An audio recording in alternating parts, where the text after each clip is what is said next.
I'm sorry, but Elon Musk has not been able to join. So instead of having Elon Musk, who has been caught by some other meetings, I have his clone, Elon Musk. Yeah!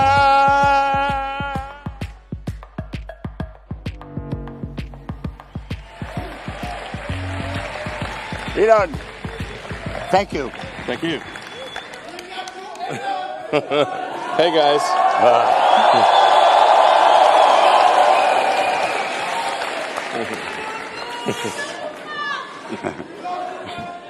Elon, you have to know that no one in Paris believed that you will be in person. They all said, no, he's not going to come. He was already at Versailles for Choose France, so he's not going to come, and it will be a video. So is it real? Are you real? I'm a hologram. Ah, then it is a hologram. Or an android. Elon, it is a pleasure and an honor to have you. So thank you for making the trip. I know that it has not been very easy. And I know also that for the first time in my life, I will interview somebody who is introvert. Yes. Yes, you told me. I started out that way. Yeah, shy and introvert. Shy. So I'm asking the audience to be a little bit gentle with Elon because he's so shy that he needs your support. And on top of that,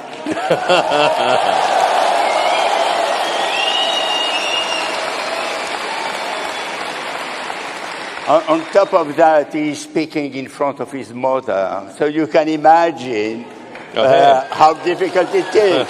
Mel, stand up. Yeah.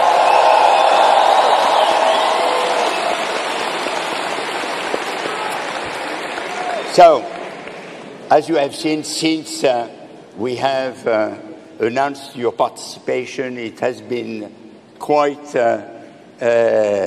something because everyone wanted to be here. So we had to change.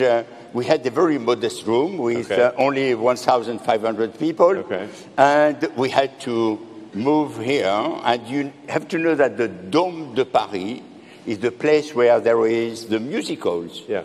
So we are not expecting you to sing or to dance, but if you can do it, we would be very happy. Yeah. But you have also to know that this is the room where Steve Jobs was coming. Every time he was doing a keynote or presenting new product, it was here. Okay. So I hope that you like the symbol. Sure. And you don't need any introduction. Your name is a brand. It's already a brand. It's a brand for innovation, for ambition, for... A perfume?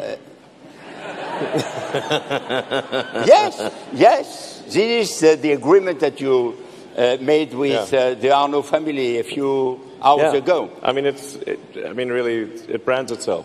Yeah.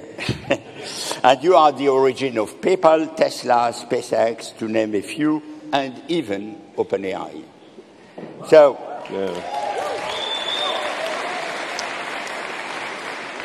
you love taking risks, and you are going always against the tide and the popular wisdom. You have been always proven right. Now there is, almost. Not always. Almost. Now there is a bet of the $44 billion question, which is, will you still be right with Twitter? Sure. So it was expensive. Yeah, you agree. I don't know if listen, if I'm so smart, why did I pay so much for Twitter then?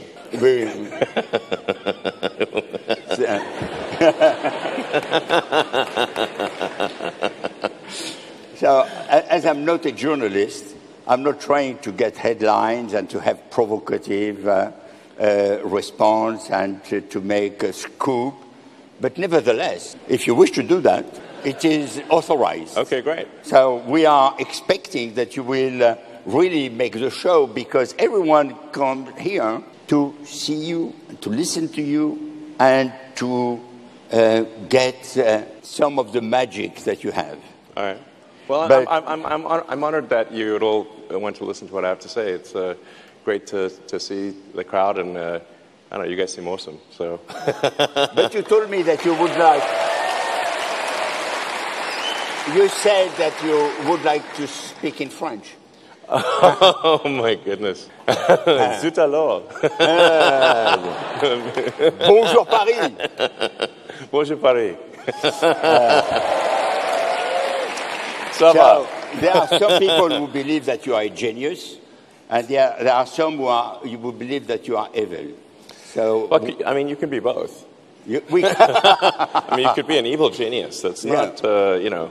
So you will tell us what you are, or you will let the people draw their own conclusion?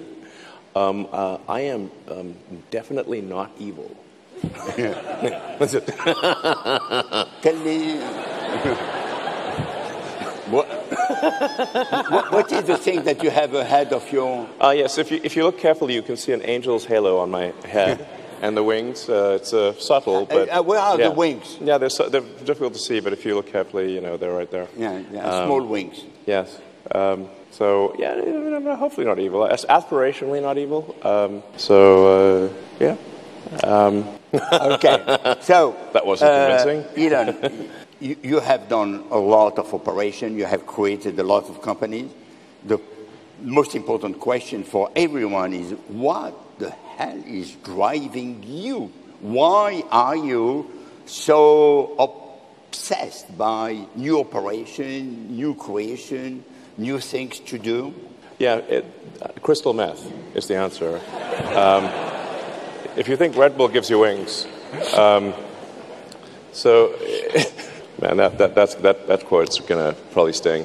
Yeah, just kidding for the record.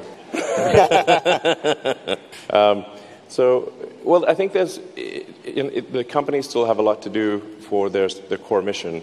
For electric vehicles, sustainable energy, still less than 1% of the global fleet is electric. So you've got about 2 billion cars and trucks on the road, but still less than 20 million are electric at this point.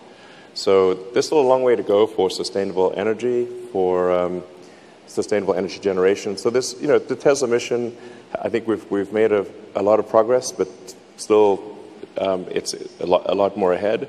Then SpaceX, the goal is it's a big goal, but we want to try to make life multiplanetary, to extend life beyond Earth, and I think this is important for a number of reasons. There's the sort of defensive reason of ensuring that the light of consciousness does not go out. And if I may, some of these questions, if I'm going on too long, you feel free to interrupt me. But No, you can. Okay, you can be long. Okay, so people do ask me, have I seen UFOs and aliens and that kind of thing, and I haven't, and I think I would have seen them by now. So it appears that we might be the only consciousness, at least in this galaxy, and if so, that's kind of a scary prospect, because it means that the light of consciousness is like a tiny candle in a vast darkness, and we should do everything we can to prevent that candle from going out. So, yeah.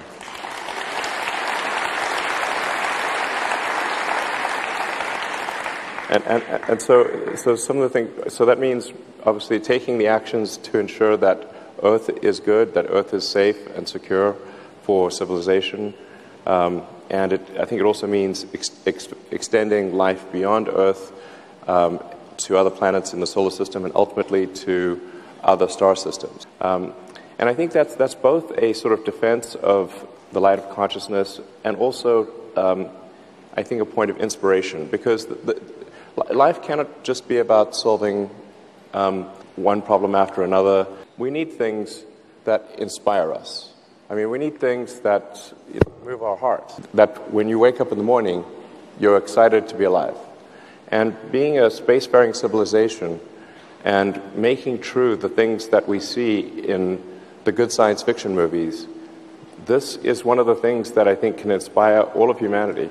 Just like when the astronauts went to the moon in '69, it was something that, they said for all mankind, and it really was something you say to any human on Earth. What's like the most amazing thing that humanity has ever done? At least one of those things would be, we went to the moon, and so you want to have these inspiring things that make you excited to be alive and excited about the future. Yeah. And you had those thoughts and dreams when you were a kid, or this came much later on? Well, I didn't think I would be doing these things as a kid, that's for sure.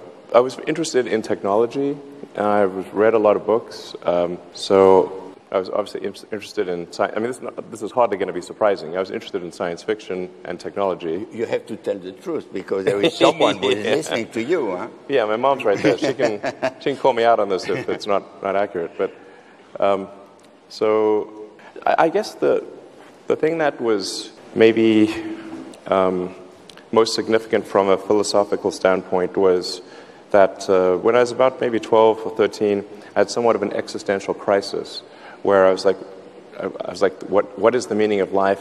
Is life just meaningless? Why are we here? What does it all mean? And I read a lot of books on religion and philosophy, and then ultimately, I read this book, Hitchhiker's Guide to the Galaxy, which is great. And in that book is really a philosophy book that's disguised as humor. And the point that Douglas Adams makes is that the real difficulty is understanding what questions to ask about the answer that is the universe, and that that really we want to have. It's essentially it's like a philosophy of curiosity, of saying, well, what can we do to find out more about the nature of the universe and the meaning of life, and so that's the sort of foundational element. And then from there you say, okay, well, if we want to find out the meaning of life, we have to expand the scope and scale of consciousness. We have to go out there and explore the stars to know what questions to ask about the universe and understand the universe. And that's my core philosophy. And so from that, it was like, well, we have to make sure that Earth is good, so we have to have sustainable energy. We want to build technology to travel beyond Earth. It's from that sort of core philosophy that these companies arise in most cases. You can say, how does Twitter help with that? So I would like to go back to Earth. Sure. And to the various enterprises that you contributed to create or co-created or created. Let's start with PayPal. Sure. A very impressive company. Do you regret to have sold it? I think in retrospect, I think it was good that the company was acquired by eBay, because there was so much talent at PayPal, and that talent subsequently went on to create many other companies. So YouTube, for example, was created by two people that worked at PayPal. There was LinkedIn was created from PayPal. There was Yelp. There was many other companies. Impressive.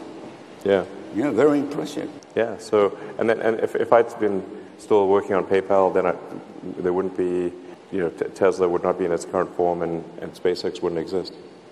Yes. So yes, I guess the short answer, yes. Yeah, the short answer is that yes. Yeah. Yeah. No, but now with you would have loved to keep it again. There is, I think, the potential to do something that is bigger than PayPal. This is sort of like the X, the sort of everything app kind of thing. So I think it's somewhat poetic. Like we're trying to go finish a task that was started about 24 years ago. I think it's going to be useful. X/Twitter is going to be just a very useful thing, and hopefully something that is a positive force for civilization. Moving to Tesla, I have, through one of our operations, done the first advertising campaign for the electric car of GM. That was at the end of the 90s. So can you explain why GM and other car manufacturers have not created Tesla, and why Tesla is successful? What is the difference? You're talking about the EV1, basically. The EV1 car that... So General Motors actually did come out with this electric vehicle one, EV1. And it's... yes, you remember, EV1. Yes. Yeah. Actually, so I thought when that came out... It was 97. Yeah, that sounds about right. Yeah. I expected there would be an EV2, EV3, and so forth. And if they had done that, actually there would be no need for Tesla. But for reasons that aren't clear, GM recalled all of the EV1s, even from customers that really wanted to keep the cars. They recalled the cars and they crushed them in a junkyard. It still blows my mind that they did this, because the people who had the EV1s, they loved the car so much, they held a candlelit vigil at the junkyard where the cars were crushed. Okay, like it was like someone was getting killed, you know, like, and it's like, if somebody is holding a candlelit vigil for because they love your product so much, maybe you should make more of it. You know, yeah. I mean, it's like pretty rare for candlelit vigils to be held for products. So I don't understand why they didn't do more. They should have, and they would be the leader in electric vehicles today, but they didn't. And so there was a need for Tesla because at the time of starting Tesla, there were no electric vehicles being made. So the big car companies were not making electric vehicles. There were no startups that we were aware of making electric vehicles. So it's like, well, we should try. And I mean, in the case of both Tesla and SpaceX, I thought the chance of success was maybe 10%. So it's not like I thought it would be successful. I thought it would fail. Good lesson.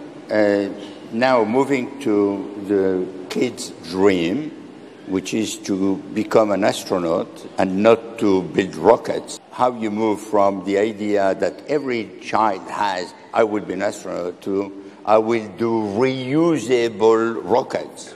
Yeah. You forgot. No, I'm trying to compress the stories so that they're not too long, because the story is actually quite long. Because I didn't start out wanting to do the rockets. At first, I was going to do this philanthropic mission to Mars called Mars Oasis.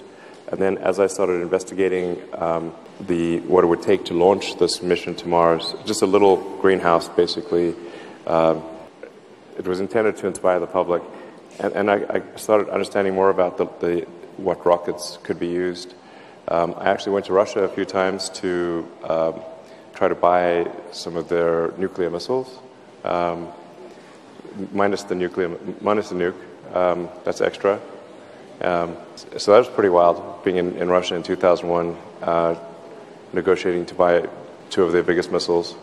But it became clear that unless there was something new with rockets, that was the fundamental issue. The cost of access to space was the fundamental issue.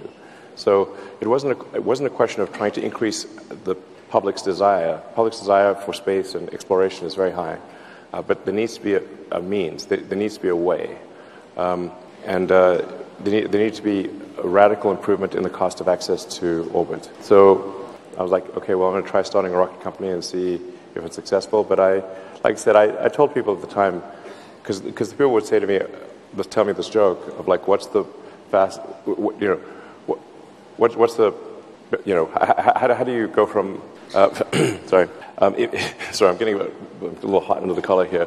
I think a lot of people are. They would say, what's the fastest way to make a small fortune in the rocket industry? And the punchline is, you start with a large one. So, it was tough going for a while. Our first 3 launches failed. Fortunately, the 4th one succeeded. If the 4th one had not succeeded, SpaceX would not exist. So it was a very close call. Fast forward, you created, or you co-created OpenAI. Yes. ChatGPT has been incredibly successful. It's the fastest growing ever story. And after having created OpenAI, suddenly you say, we should have a pause. Some people say, it's because he has not done it. Well, I mean, I didn't think anyone would actually agree to the pause, but I thought just for the record, I just want to say I think we should pause. I didn't think that Why do you want we should pause? Well, I think there's a real danger for digital superintelligence having negative consequences. And so if we are not careful with creating artificial general intelligence, we could have potentially a catastrophic outcome. So now I think there's a range of possibilities. I think the most likely outcome is positive for AI, but that's not every possible outcome. So we need to minimize the probability that something will go wrong with digital superintelligence. Yes. So I'm in favor of AI regulation because I think advanced AI is a risk to the public, and anything that's a risk to the public, there needs to be some kind of referee. That referee is the regulator, and so I think that my strong recommendation is to have some regulation for AI. Some regulation for AI? Yes. Which is what you want also for Twitter? I'm not sure. Regulation, I guess. There's plenty of regulators. Sure. Okay. So speaking about Twitter, you have made a big bet on Twitter. Said it a few minutes ago that you paid too much. Yes. Yes. And you are now going on to Twitter 2.0 or 3.0, which I understand it's a full-scale reinvention of the company. Yeah, we're evolving the company very rapidly. Yeah. The company is changing quite dramatically. There are a lot of controversy about Twitter. So I have, in fact, 3 very quick questions. The first one is, why have you decided to acquire it? The second is, what was wrong at Twitter to make you acting? And the last one is, not the last of the 3, because there are many other questions, is why do you believe that you will be successful? And you will be. Well, thanks. I can't imagine that you will not be. Well, thanks. So obviously I was on Twitter as a major user, and even before the acquisition closed, my Twitter account was the most interacted with account in the world. So I guess I'm pretty closely attuned to what's going on with Twitter. You know, I get a feel for how is it shifting one way or the other. And generally I was concerned that Twitter was having a negative effect on civilization, that it was having a corrosive effect on civil society. And so that, you know, anything that undermines civilization, I think, is not good. And, you know, go back to my point of, like, we need to do everything possible to support civilization and move it in a positive direction. And I felt that that Twitter kept moving more and more in a negative direction. And my hope and aspiration was to change that and have it be a positive force for civilization. It is not perceived like this. So people are very happy to listen to that approach, but the perception is very different. Well, I think it depends on, I mean, I think if somebody is a regular Twitter user, I think most people would say that their experience has improved. We've gotten rid of 90% of the bots and the scams and the various bad things that were happening. We've gotten rid of, now at this point, I think 95% of the child exploitation material that was on Twitter, which was a shock to see, the amount of that. That was really terrible. Some of that had been going on for 10 years and no action. So I think we've done a lot of good in that respect.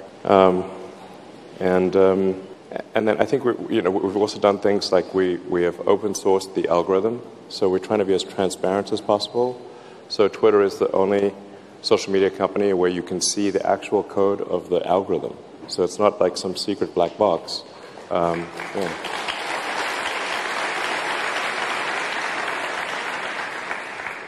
I mean, the way to build trust is not take my word for it. It's let's show you exactly how it works and full transparency, and we're also going to be showing, like, if your account is in any way affected by the Twitter system, you can see it clearly, and just moving in I think a good direction. I think the recommendation algorithm. Anyway, I don't want to go on too long for Twitter, but I think it's actually quite good, and that those who are on the Twitter system, I think generally think it's good. We are seeing all-time highs in usage, so at least for the public out there, they are using the system more. So we're seeing pretty significant week-over-week growth in usage. So. The public is speaking with their time, and if they're putting their time on Twitter, that's a very good signal. So that's very positive. What would you say to advertisers who left Twitter to convince them to come back? Yeah, I should say that maybe with a few exceptions, almost all the advertisers have said they've either come back or they said they will come back. So actually. I feel pretty optimistic about the future, so we're really at this point. I believe actually I'm not aware of any advertiser that is they've either come back or they said they will come back. I'm not aware of any exceptions. There are probably a few exceptions, but overall I think it's very positive. Good. So we will have now a broader conversation. We will ask Christelle Edeman from Orange, the CEO of Orange, to join us, as well as Antoine Arnaud from LVMH and Asmita Dubey from L'Oréal. We have to move in order that they add chairs, so come here. It's okay. Now, while they are arranging, there is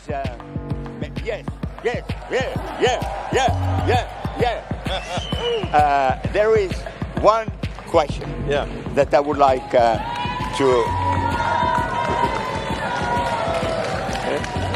take care. So finally, we are all together again.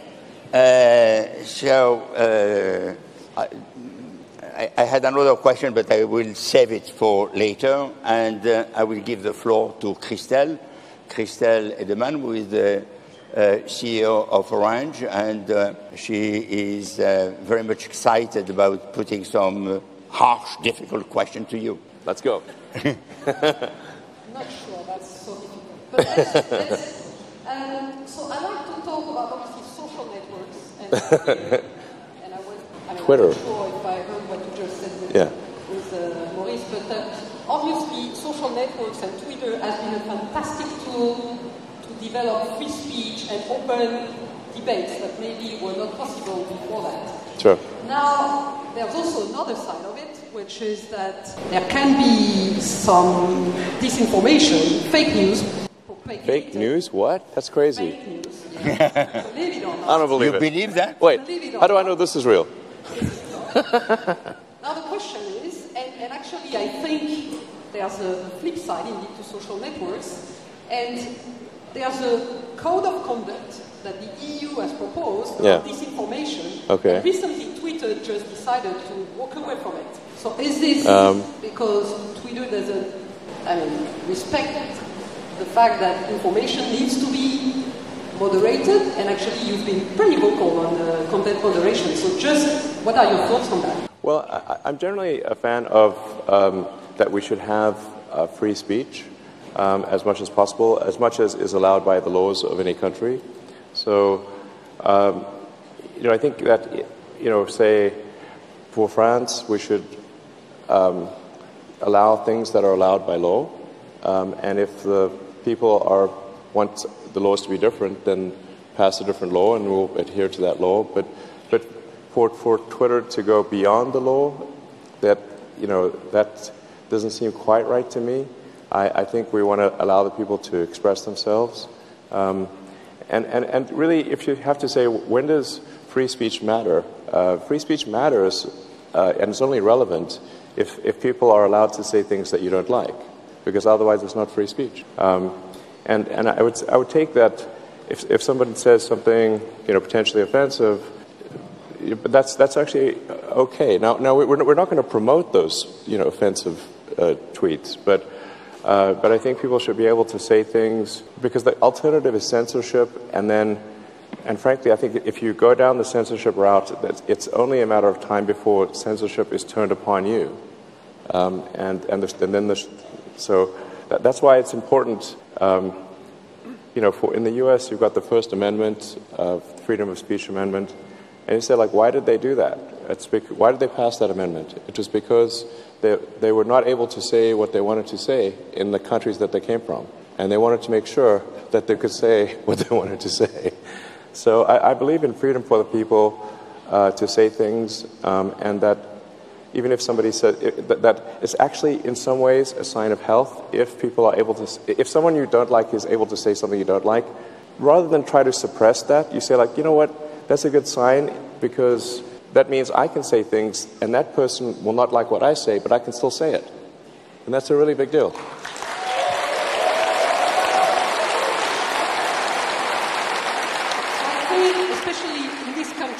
Freedom of speech, that's something that's very, at the core of our values. But now, if we look at young people and being in the digital field, and we provide digital services that people use, there's also a move towards cyberbullying and harassment, which I think it's also our role to educate young people on how to use the technology and make sure that, because some behaviors, on Twitter or other social networks, can actually have devastating effects on people. Is Twitter doing something about it, or would you be willing to engage with other players? Actually, at Orange, we do a lot in that space. Sure. That's true. I think Twitter is for sure willing to engage with others, and as I said, the overarching goal is to have Twitter be a positive force for civilization, and if you're on the platform and you're being harassed or bullied or whatever, obviously that's a negative experience. So what we're doing is we call it sort of freedom of speech, but not freedom of reach, which is that you can say offensive things, but then your content is going to get downrated. So if you're a jerk, your reach will drop. So, yeah, I think that's the right thing. Antoine, I don't know if you will be competing with L'Oréal to launch the future fragrance for Elon Musk and the brand, Musk, so you have to compete very hard. Yeah. But maybe, I know that you had already the lunch, but there is now the dessert, so you can put your question. All right. First of all, in the name of Le Groupe Les Échos Le Parisien, thank you very much for being here. This group is a co-host of Vivatech, and it's great to have you and welcome. I like it. Change of subject from Twitter. At LVMH, our oldest maison is called Clos des Lambrais. I saw you enjoyed good wine. Yeah. It's 650 years old. Wow. Louis Vuitton was founded in 1854. Our most ancient American maison, Tiffany, was founded in 1837. The sum of the years of existence of all our maisons at LVMH is 8,393 years old. Wow. Tesla is a teenager, right? Yes. 19 years old. Yeah. And its market cap is already higher than LVMH. So it's not a question of age. Yeah. So first question, how much longer are you going to make us look so bad? Second question, more serious, do you feel the creation of value is more challenging in traditional or innovative business? Well, first of all, it's an honor to be here and speak with you. So thanks for having me. You know, evaluations are a strange thing because, you know, sometimes I've said, hey, I think the stock price is too high at Tesla, and then the stock price goes up. I'm like, okay. So if you tweet, is it going up or down? No, the crazy thing, I mean, when I've tweeted, I think the stock price is too high, almost always it goes up. So, I don't know, it's a strange thing. So, I guess in the case of Tesla, if the value of the company is primarily on the basis of autonomy. So, in my opinion, because if you look at our total vehicle output, it's you know, it'll be almost 2 million vehicles this year or something like that. But that's still only 2% of total vehicle production. So then why is our market cap so high? And it's because the potential for autonomy is the value of autonomy is so high that even if you have a discounted percentage probability of autonomy happening, that is still incredibly valuable.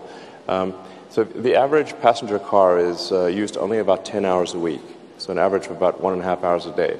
But if you have an autonomous robo-taxi, the utility might be 50 or 60 hours a week out of 168 hours. So now you've got a vehicle that costs the same but has 5 times the utility. So it's so gigantic a change that's really, I think, the main driver of our value. And although I've said this before, I think we will solve autonomy soon. Did you expect that Tesla will be at this level of market cap? No, I did not expect Tesla would be at this level of market cap. Because it's just extraordinary. Unfair, by the way. I mean, I don't set the price, so... Yeah, you don't set. Maybe just another quick question. I tried Midjourney the other day. Yeah, Midjourney's amazing. Right, and I asked the software to make a Louis Vuitton advertising campaign with only 2 words. So here it's a bad question for you, Maurice. No. Right? If you want to put me out of a job... That was my question. Do you feel this advertising production industry is going to be threatened by AI? Be careful. Be careful. Not at all. It's totally safe. I mean, AI is definitely going to be a massive disruptive force. I mean, AI is probably the most disruptive technology ever. I mean, the crazy thing is that, you know, the advantage that humans have is that we're smarter than other creatures. Like, if we got into a fight with the gorilla would definitely win. But we're smart, so... But now, for the first time, there's going to be something that is smarter than the smartest human, like way smarter than the smartest human. And as you can see from Midjourney, the art that AI can create is incredible. It's so beautiful, and it does it, you know, within seconds. So we're at. I mean, I think, you know, there's that sort of saying, "May you live in interesting times," which I think is like not exactly a good thing sometimes, but we actually live, I think we live in the most interesting of times. The advent of AI, and I actually thought to myself at one point, like, you know, would I really want to be alive at this point? Like, let's say that there is some AI Armageddon that happens, some sort of AI apocalypse. I think I would still want to be alive at this time to see it. And hopefully, you know, hopefully not cause it. But it's just I think we live in an extremely interesting time, you know, because the things that you see AI being able to do now, it's going to do much more with each passing year. Cars will absolutely drive themselves better than any person could drive. We'll have humanoid robots. Like, so Tesla's developing a humanoid robot. We call it the T800. It's yeah, some people get that joke.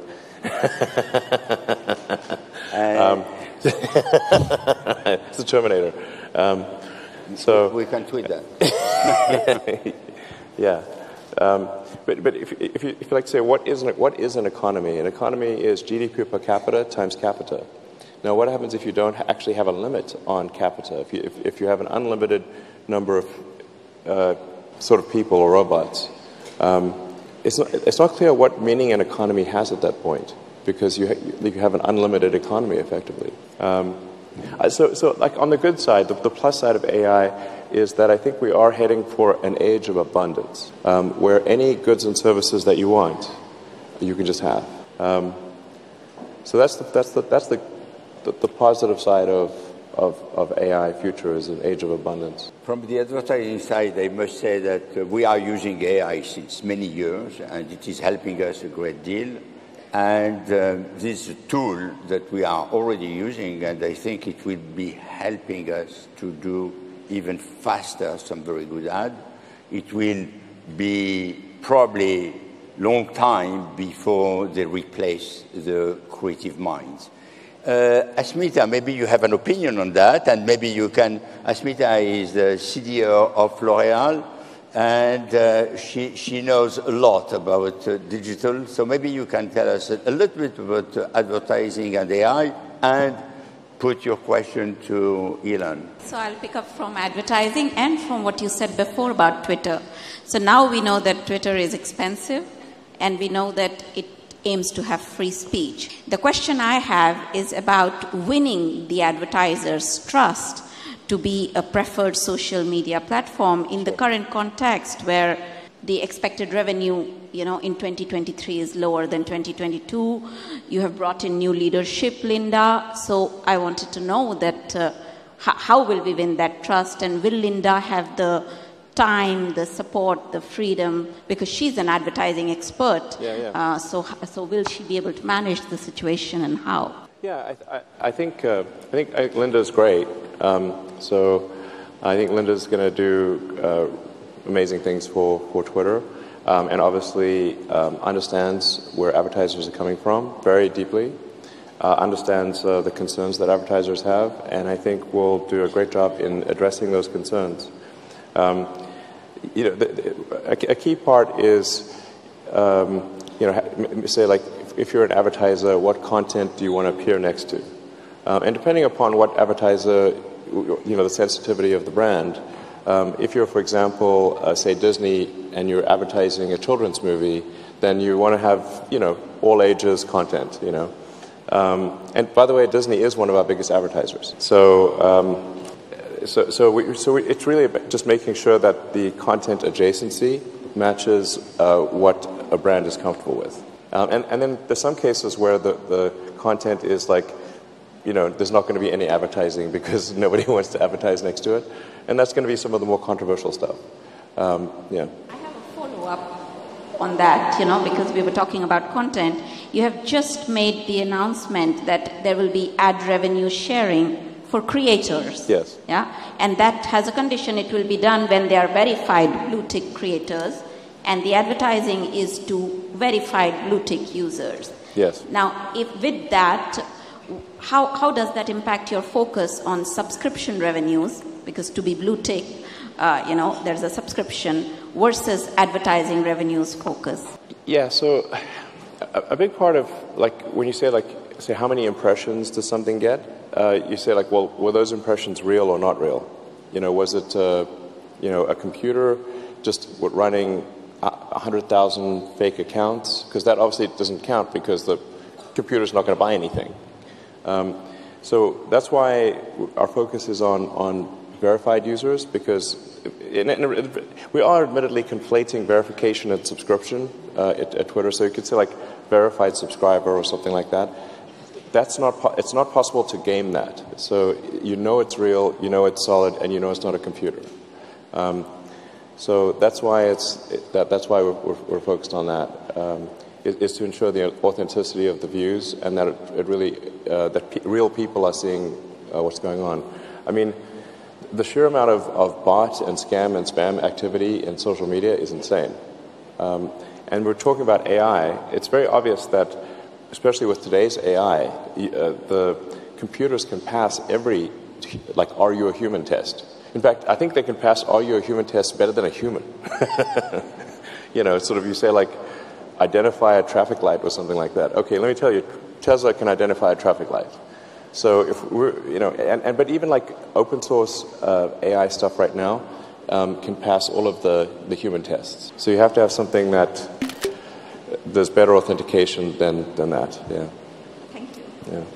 I think that confidence and trust is something which we lose fast and that we regain slowly. I have no doubt, personally, that Twitter will gain back the trust, provided that you do the right thing, and I'm sure that you will do the right thing. So this is something which is probably just a hiccup in the time, but you need to do the right thing, and I'm sure that you will do it. I have two small questions. One which is regarding Ukraine. You have helped enormously Ukraine at the beginning with Starlinks. And I think we owe you a lot because without access to internet and without access to communication, the war would have been finished. What is your take on that experience? Yeah, that was I mean, that whole situation is very complex. No kidding.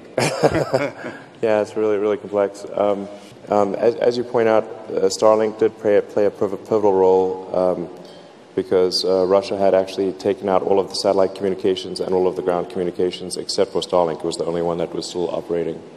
And even today, it is still the only one that is effective at the front lines. And Starlink today is the backbone of the Ukrainian military communications. So, you know, I thought it was important to help out. But I do hope for some kind of resolution soon, because I think it's terribly sad that the flower of the youth of Ukraine and Russia, who don't want to be there, that they're dying in trenches right now. And I sure hope we can figure out some means to peace soon.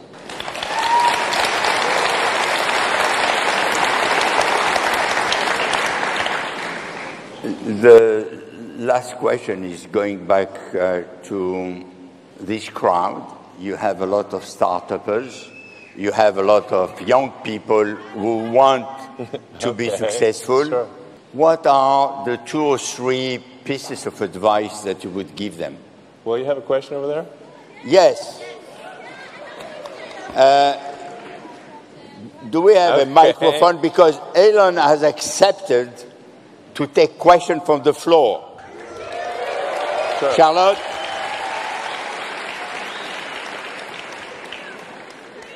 Allez, un microphone. Donnez. Allez, prenez-le de l'autre côté. De l'autre côté. Allez. Allez, go. You have the mic, you go. Yes? Okay. Hello. I don't know why you got the mic, but please go. All right. So I had a question about all of your... there's a pattern. Short question. Every single one of your companies work a lot better on Mars than on Earth. Sure. It's really hard to make a big bang, but on Mars it's a lot easier. Sure. Same for Tesla, electric cars, obviously the only one can Yeah. work. Yeah. And I mean... Okay. Yeah. Give the mic back. Yeah. Me and Mars should get a room, basically. I love Mars. Okay. Huh? No. Now I want that you give the mic. Sorry, guys. I was there. Okay, sure. What's the question? What is the question? My name is Nayul, co-founder and CEO at ClickUp. We make AI tiny. So Tesla is one of our target. We'd love to work with you, Elon. And my husband is actually ex-Mobileye, who hardcore like the infrastructure on MLOps. Okay. So Okay. Sure.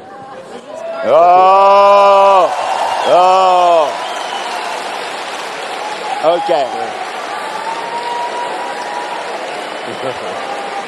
One last question. Sure. More. Guys, whatever. Yeah. I'm fine go. with it. However long you want to do it. No. Totally crazy. Allez-y. Yeah. Dr. Adi Jabez, I'm the head of researcher Space Neuropsychology Lab.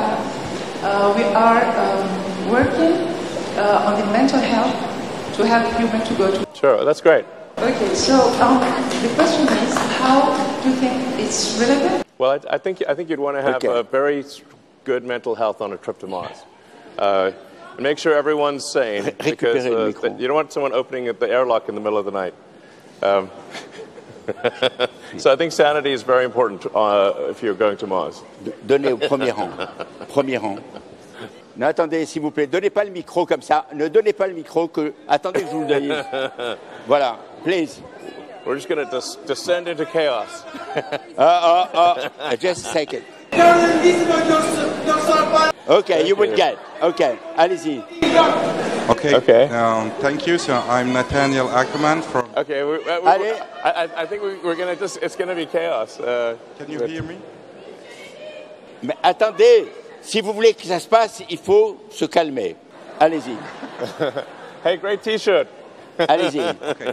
So you talked about the European regulation, Elon, and you know that there have been many amendments due to LLM deployment.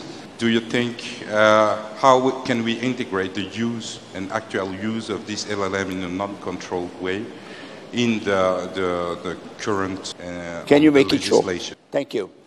Récupérez le micro. You're asking about safe LLM use? Okay, just a second. No, please. He will answer the question. Was it about safety in LLMs? Or sorry, I didn't hear the whole question. It's like safe application of LLMs, or what is it? The regulation at the European level was conceived when we did not talk about LLMs. So what would you integrate in the current negotiation at the European level to integrate the LLM and protect from the use? It's sure. Okay, when the regulation has been created, LLM didn't exist. So what would be your suggestion regarding regulating LLMs? Well, I think more broadly, there should be regulatory insight into LLMs and really any other form of AI. I mean, I'm not sure, I don't think LLMs are the ultimate form of AI. I mean, there's sort of an inside joke on AI of like, who do you think will be the American president in 2032? Diffusion or Transformers? That's an inside joke, but yeah. It's like, what does that mean? But that might be real. So, yeah. So we will have just a second, the two latest questions, one here and one in that region. So, go ahead. Silence. Vous voulez ou pas? I mean, no, if we don't listen to the question, we will not be able to continue. Well, thank you. I'm journalist for Forbes, and we have every year we have a palmarès. My question is, what business young people? Sure.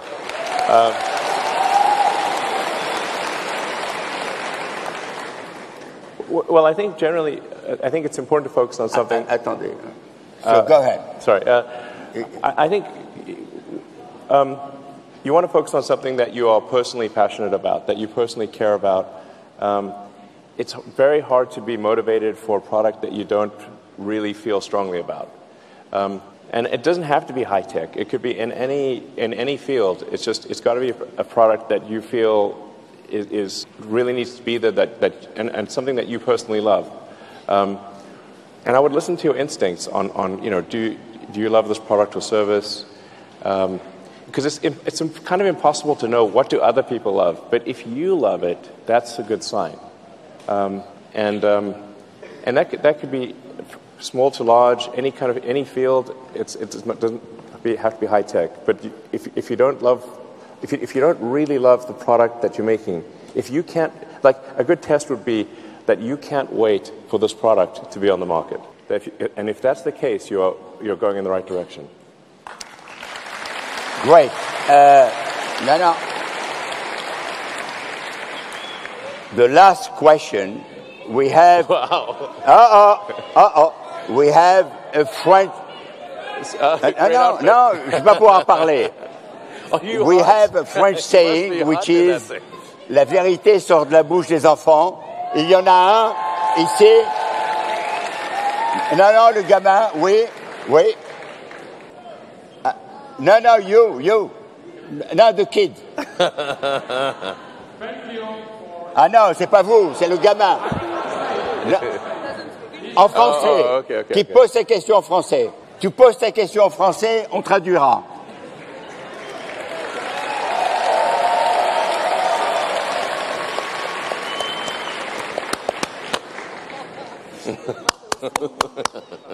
Non, tu poses la question, toi.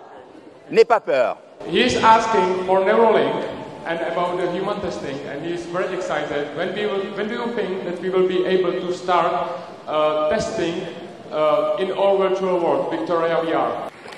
Sure. Well, so Neuralink is, first of all, I want to assure everyone who may be worried about Neuralink that you will see Neuralink is going to be a fairly slow process because anything that's done in humans, it's very slow. So sometimes people think that this suddenly we're going to be chipping everyone's head, and then before they know it, everyone's connected to the internet, and then we're in trouble with your brain. So it's going to happen very slowly. Hopefully later this year we'll do our first human device implantation, and this will be for someone that has sort of tetraplegic, quadriplegic, has lost the connection from their brain to their body, and we think we should be able to. That person will be able to communicate as fast as someone who has a fully functional body. So that's going to be a big deal, and we see a path beyond that to actually transfer the signals from the motor cortex of the brain to past the injury in the spinal cord and actually enable someone's body to be used again. So essentially shunting the signals past the broken point and restore potentially full body use to someone that has completely lost the connection. And I mean, you can imagine, like, if, say, Stephen Hawking were alive today, what a profound change that would be. So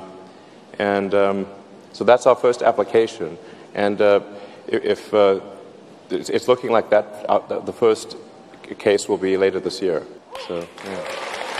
Fantastic. Now, I would like a very, very warm round of applause to Elon Musk. Sure. Sounds good.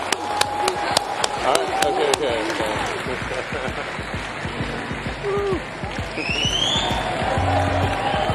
Right. No. Thanks, guys. Okay, thank you. Thank you.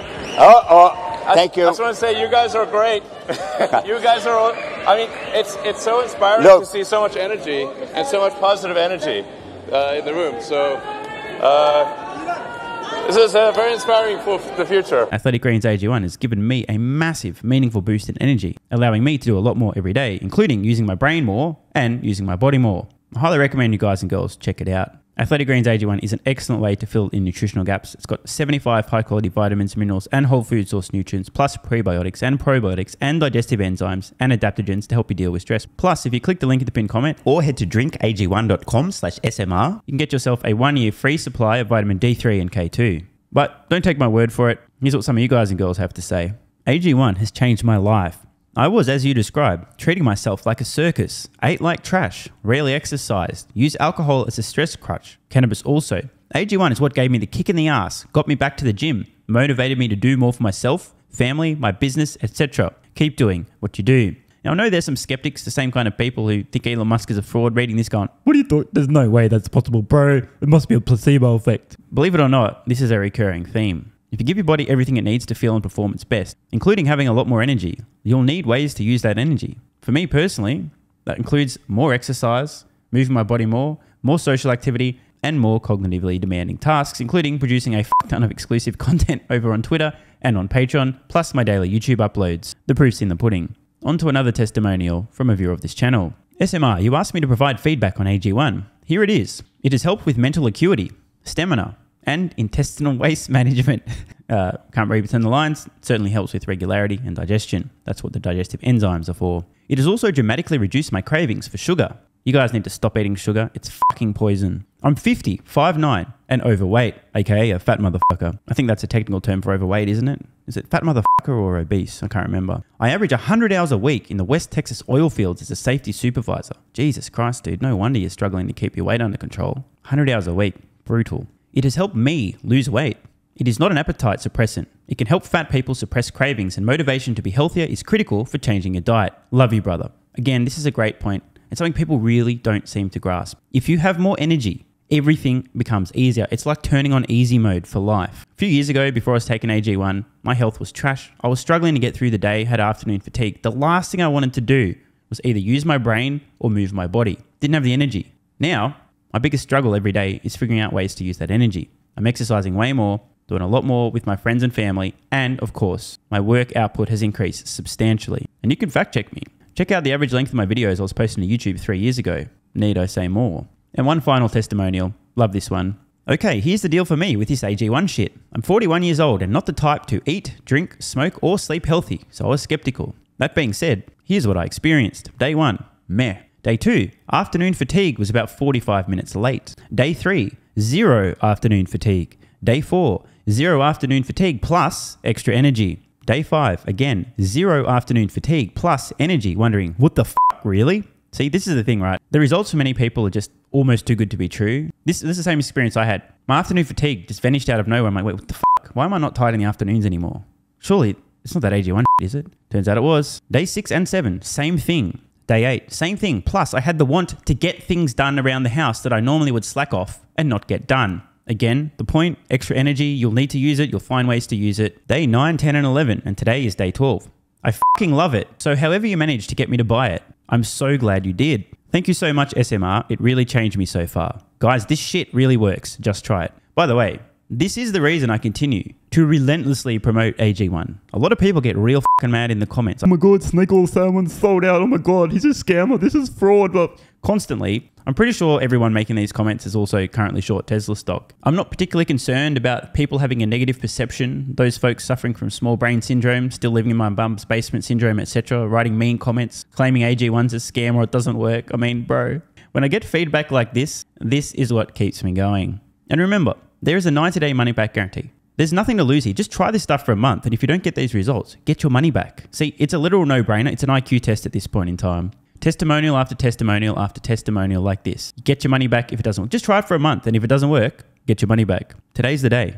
It's finally time. Be like this guy who was a massive skeptic, but finally, after 1,000 promotions in a row, caved in, tried AG1, and has results like this. Head to drinkag1.com/SMR or click the link at the pinned comment, and please, let me know how you're feeling in a few weeks' time. Now, if you'll excuse me, time to put my extra energy to good use. I'll be recording some more exclusive content for Patreon and my Twitter subscribers. So click the links in the pinned comment. See you over on Twitter and or Patreon, and don't forget to grab your AG1. Love ya.